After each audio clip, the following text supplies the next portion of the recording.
Women in sport. This is coming off the back of a comment made by the Sports Minister, Helen Grant. She's come in for a little bit of stick, hasn't she? Let me first of all introduce you to our guests. We have Alexandra Shalat. She's the Managing Director of Beyond Sport, an organisation that uses sport to create positive social change across the world. And we also have a former cheerleader, Bianca London. So let's start, if I may, with you, Bianca. We're hearing that women should be perhaps doing more feminine, ladylike exercise like cheerleading. I mean, what do you make of that? I completely disagree with the fact that it's feminine, because to me it was a really, really hardcore sport. In the years I did it, I witnessed people's legs popping out of their sockets. I personally broke my nose twice. I was kicked in the face and sent flying across the room, and people were taken to hospital with stress after the competitions.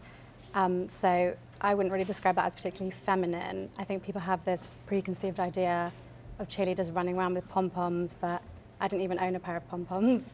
It's really, really intense, amazing for your fitness and team building and all the other kind of things that you'd expect from a sport, any other sport, not particularly just a feminine sport. So. I mean, you have to be an athlete, effectively. It's like gymnastics. I mean, do you think that perhaps we've taken this a little bit out of context and we're being a little bit cruel? Maybe she's just trying to say there are sports out there that appeal more to women. I mean, you don't get very many male cheerleaders, do you? A few, but no, not really.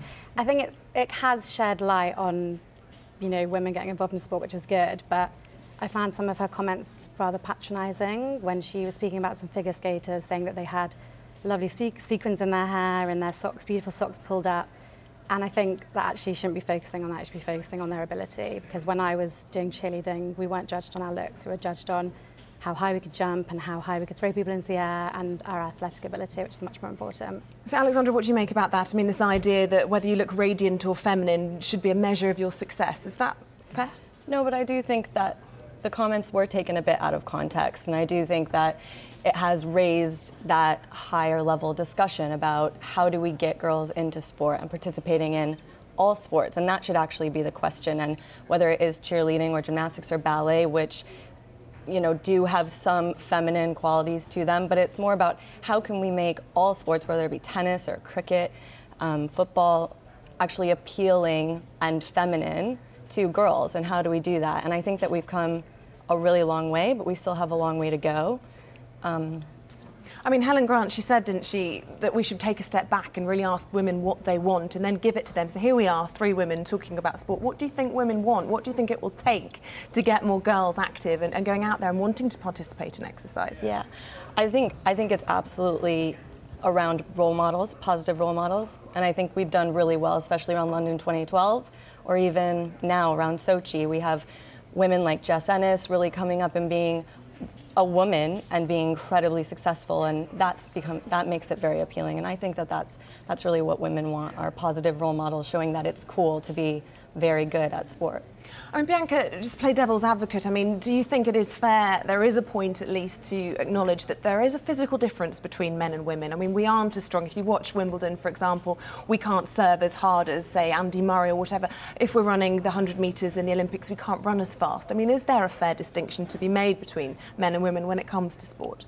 No, but I was reading earlier that I think there's a 1.8 million gender gap between men and women participating in sport at the moment, which kind of worries me.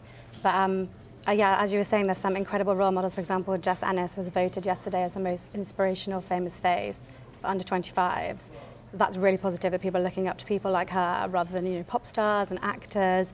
And I do think we need much more of that. And even shows, for example, like Strictly Come Dancing, we've got Abby Clancy, saying that it's had a really positive impact on her health and fitness and how rigorous dancing was. I think that's shed a really positive light, and hopefully more women are going to get involved. And it doesn't really matter about your ability level, it's just about getting fit and having a good time doing it. Being healthy. Exactly. Essentially, you don't necessarily have to be an excellent competitor, but it's about health, I suppose. I mean, is there something that we're doing wrong at a school level? Do you think schools could be doing more to try and engage women or girls? Yeah, I think that the school system does need to be putting more funding into sport. I mean, something that we're talking about right now is the participation element of sport and getting young women and girls into sport, but there's also an element of sport and social change. I mean, that's sort of where we come from and where kind of my background is from, is around this idea that sport can actually address key social issues, and accepting that and putting more funding into sports programs in schools, I think would obviously get more girls into sport and make it more appealing to them, but also address other issues as well.